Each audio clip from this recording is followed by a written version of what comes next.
Cleo Pascal is, as I think you all now know, a senior non-resident fellow of the Foundation for Defense of Democracies. She is a regular columnist for the Sunday Guardian, I believe in India, if I've got that right. She is also truly one of the great experts. I call her a binational treasure. She hails from Canada originally, but she's very much focused on our interests in the United States as well. A world-class expert on this part of the world, and it does not have, frankly, enough of such experts, certainly engaging as she does with great effect here in Washington, D.C. and in our work, notably of the Committee on the Present Danger of China, more generally.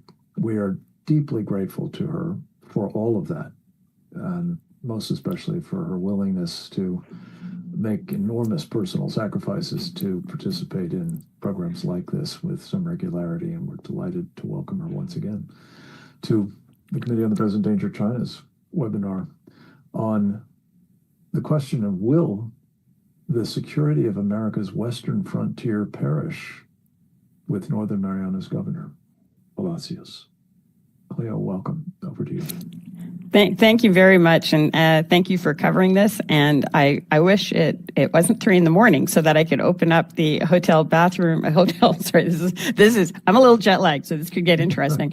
Open up the hotel curtain behind me, and you could see how beautiful it is here. So, before launching into everything that's gone wrong here, first of all, I would just like to say how beautiful it is. And this is the island chain, the Commonwealth of Northern Mariana Islands. The southernmost island, Rota, is just about 60 miles north of Guam. So Guam is actually the southern Mariana Islands. This is the northern Mariana Islands. Thank you very much, Oleg. This is a map of the Pacific showing exclusive economic zones. That's what the gray parts are. They show, because for every little island, you can claim up to 200 nautical mile exclusive economic zone around it. And often the U.S. maps will end with Hawaii. In this map, Hawaii is that large patch to the east, and you can see all those other dark blue things are the United States of America. So you have down in the south, you have American Samoa. Then circled in red, you have the Commonwealth of Northern Mariana Islands, where I am, and just below it is Guam. Bright green is Taiwan. So you can see that the U.S. is very, very much in the Pacific. This is U.S. soil with American citizens living on them. The waters of the Commonwealth of Northern Mariana Islands, where we are now, are contiguous with not just the waters of Guam, but the waters of Japan.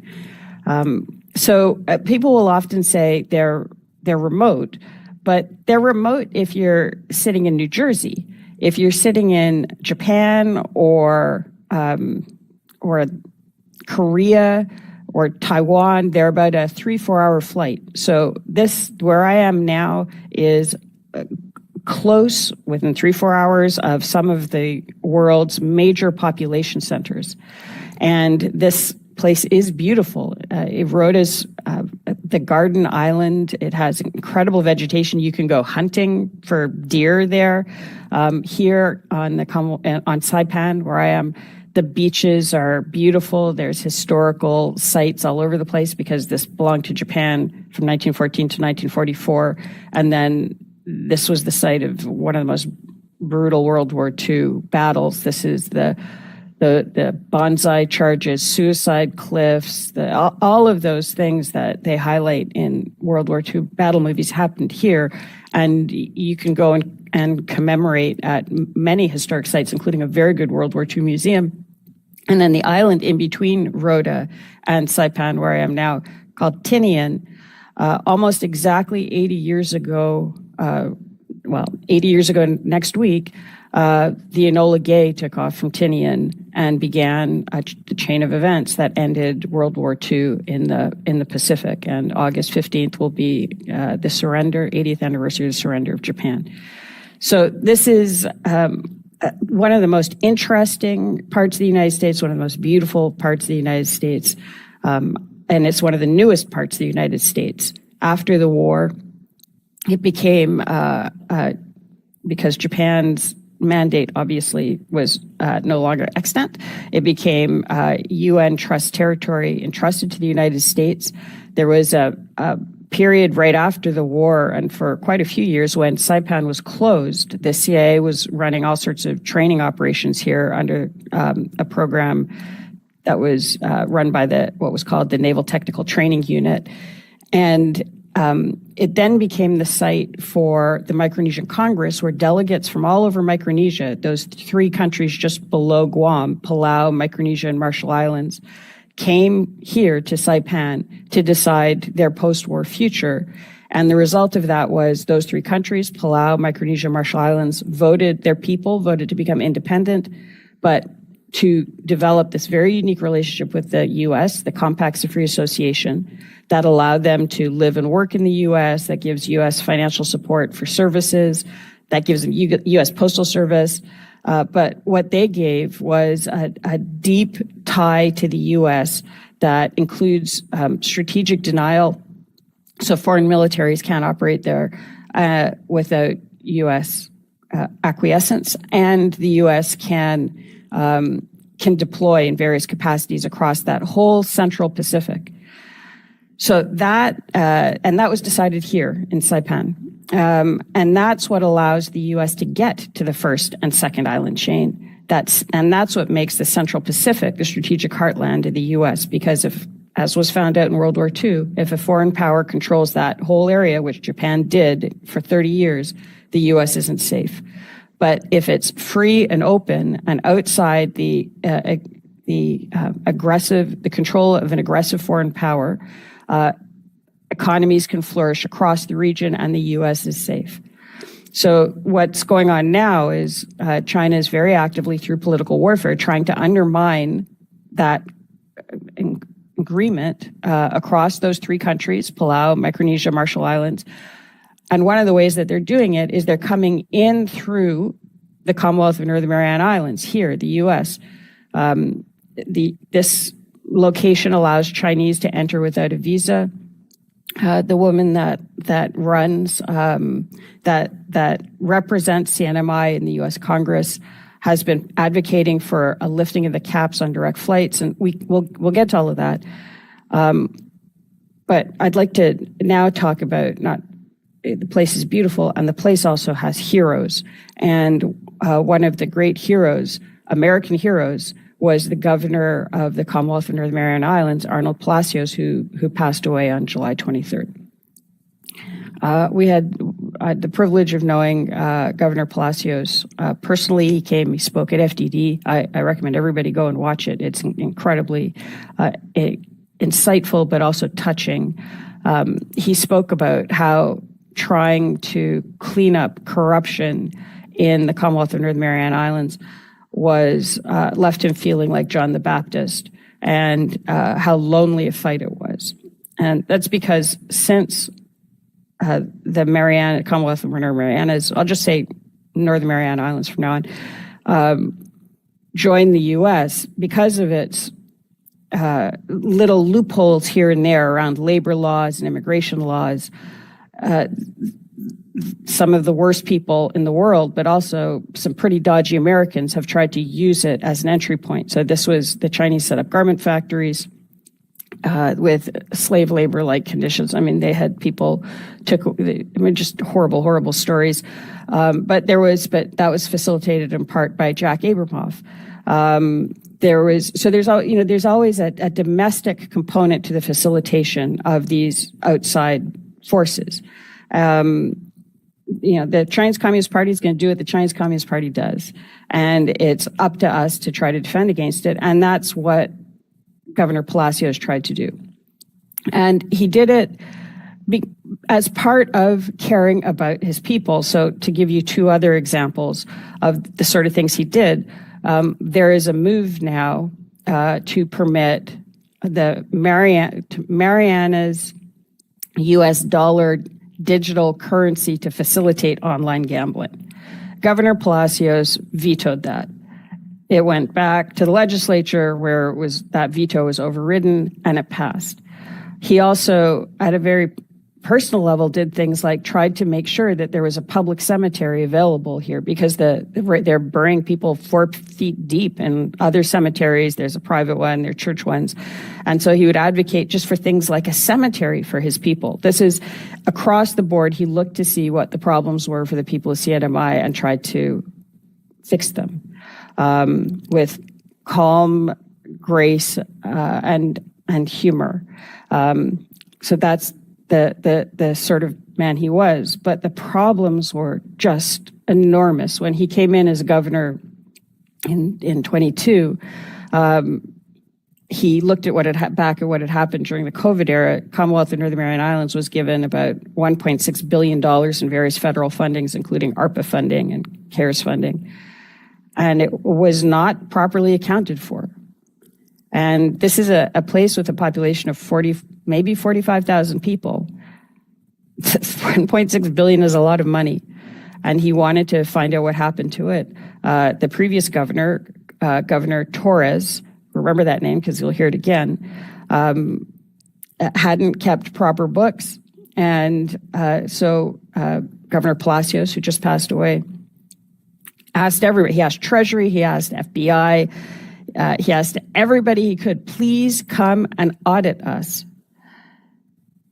I've never seen an American public official say, chips fall where they may, everything is open to you. Come and look, come and poke around, interview anybody you like. My staff is totally available to you. My books are available to you. I just want to clean up the territory that I am responsible for because I'm desperately concerned about the future of my people if this corruption continues. Under previous Governor Torres, there was a casino that was set up here that Governor Torres initially was against. The population here was against casinos. They voted against casinos. But he went on a trip to Hong Kong and Macau, along with several other legislators, and came back, big supporter of casinos, specifically an exclusive license for a Chinese casino.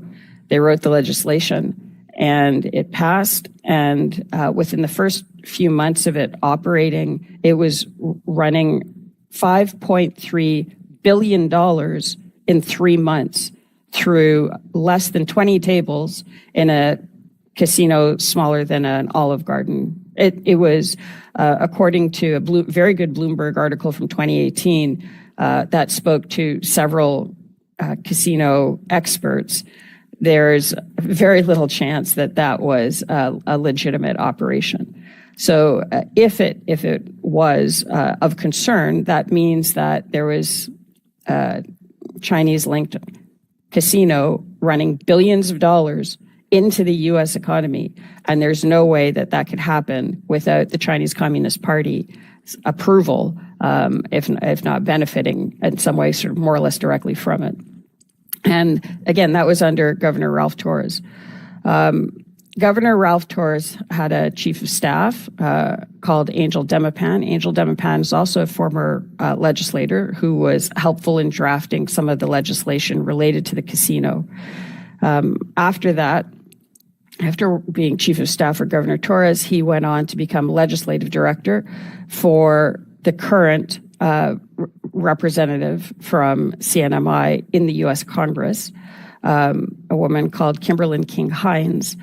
Kimberlyn King-Hines, Representative King-Hines, is the one who's pushing for a continuation of the situation where Chinese don't have tourists. So for many, many years, Chinese could come in here without a visa and nothing, just get on a flight in China, get off here, no checks. They weren't supposed to then leave the jurisdiction But by at least the hundreds, they were getting on boats and going. As mentioned, Guam's about 60 miles away from Rota, going into Guam, disappearing. Some of them were arrested there for selling meth. There was human trafficking, but also they were found wandering around military bases, the big U.S. military bases in Guam. It became untenable for there just to continue to be no visa. So they created this kind of fiction, which they called an enhanced vetting program. The initials for it are EVS TAP, and sold it as the term they kept using was enhanced vetting. Now, it was enhanced from a starting point of 0, so 5% could be enhanced, but there was never any justification for why they needed this EVS TAP, as opposed to just requiring Chinese to get a visa to come into CNMI like they do to every other part of the United States. I checked actually just yesterday to see what the wait time is to get a B1 or B2 visa if you're in Beijing. On the State Department website, the wait times for each location are listed by months. So if you're in Delhi, it takes 5.5 months to get an interview for a B1 or B2 visa to come to the US. If you're in Beijing, it takes 0 months. So it's very difficult to see if it takes 0 months to get a normal B1, B2 visa to come to the rest of the United States, why that couldn't be applied here. But she is extremely insistent on this EVS TAP, and she has been enlisting other members of Congress to support her. There was a letter from Congressman Niles from Texas 22, who is a very staunch defender of the border, supporting the EVS TAP. She herself was on radio here, local radio, on July 30th, talking about how Jim Jordan had supported her EVS TAP program, and how Representative Mast seems to have been quite supportive. So I don't know what she's actually telling them, but I think that they would be very surprised that they were supporting a program that allowed Chinese to come in without a visa. And I think perhaps she doesn't realize, or maybe she doesn't care, what this will do when their opposition finds out, because now whoever runs against them can legitimately ask them, why do you support Chinese coming into the U.S. without a visa? So you can see how this, I don't know what her relationship is with all these other things, except I do know that when she was on the Ports Authority here, she approved the setting up of a different Chinese casino, Chinese-linked casino, right on the dual-use harbor in Tinian, where the U.S. is putting in hundreds of millions of dollars rehabilitating the old Northfield site, which is where the Enola Gay took off from, and was the busiest airfield in the world when the B-29s were taking off to bomb Japan, again, just over 80 years ago. So these are American public servants, right? And why am I bringing this up specifically now? Her legislative director, Angel Demipan, who I mentioned, who was chief of staff for Governor Torres, helped draft the legislation for the first Chinese casino, worked with her. She was trying to push through this lifting of caps on direct flights from mainland China, which hasn't happened, but the unblocking of the EVS TAP, which has, is now the Deputy Assistant Secretary for Insular Affairs at the Department of Interior. And I mentioned that Governor Palacios worked very hard to get a public cemetery. And he will be tomorrow, or within a few hours now, he will be the first person to be buried at that cemetery. And yesterday I attended the consecration of the cemetery grounds. And the key speaker representing the U.S. government was Angel Demipan, the Deputy Assistant Secretary for Insular Affairs at the Department of Interior, who helped write the legislation to push through the Chinese casino and who has been very supportive of Chinese coming in without a visa. And that's what's going on here. And everybody who is there knows. They're going, where is the rest of the U.S.? We're Americans. You're building military bases here to protect us from the kinetic warfare. Where is the defense against the political warfare? what's going on. And so Arnold Palacios, Governor Palacios, did everything he could to ensure that, if you had talked about Saipan in DC, people will all roll if they've heard of it, they'll roll their eyes and they'll go, oh, that place is incredibly corrupt. It's like from the movie Chinatown, where people will go, forget it, Jake, it's Chinatown. And it is literally becoming Chinatown. And what happens here doesn't stay here. The woman that ran the Bureau of Motor Vehicles here was convicted of selling U.S. driver's licenses to Chinese who are unlawfully here. They're going by boats to Guam. They're using the U.S. Postal Service to distribute meth. I mean, these are all cases where people have been caught and convicted. And they're coming into the financial structures and have companies here that are very influential, including some that are in the Chamber of Commerce that are lobbying for all sorts of things. Representative King Hines is supposed to be, she has announced that small business congressional delegation from Congress is supposed to come here in August, where she can explain to them, in her words, the nuances of the economy here, which will undoubtedly mean, why there is a need to continue to allow Chinese to come in without a visa and all that. By the way, just to clear up that argument, currently, or in February, the latest numbers I have, there were 8 to 10 times more Korean tourists here than there were Chinese tourists, even though they haven't met the cap on direct flights, and even though they still can't come in without a visa. So this fiction that the Chinese are the sole ones supporting the economy, and if you make them apply the 0 months in Beijing to get a visa, suddenly the economy will collapse, is not accurate. It's not borne out by the facts. And if they're pushing for that, something else is going on. It's like the U.S. is a house. All the other doors and windows are locked, and they want to make sure this one window is left open. So Governor Palacios repeatedly came to D.C. to say, help me close the window and help me build my house, reinforce the foundation, put on the roof. And that hasn't happened. So the question, will the western border survive? Will it remain secure? Governor Palacios did more than his bit. And I can tell you there are a lot of people here on the ground who come and talk to me, who want to do their bit also. But the situation here is so complex. Representative King Hines, who we just spoke about, her husband is the chief prosecutor in the Commonwealth of Northern Mariana Islands.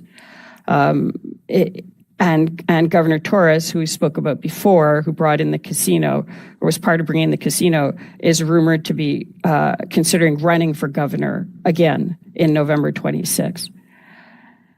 Whether Governor Palacios' legacy continues is up to us. The director of the FBI recently announced that they're opening up a field office in New Zealand. Well, it would be nice to have a functioning field office, at least in Guam. We are an 8-hour flight west of Hawaii, but we're 4 hours, as mentioned, from some pretty unusual, all sorts of economic forces in Asia. If we don't come to the assistance of the people of the Commonwealth of Northern Mariana Islands, then it will be very, very difficult to withstand the political warfare that is pouring in through this border, and it will get to every other part of the United States through here.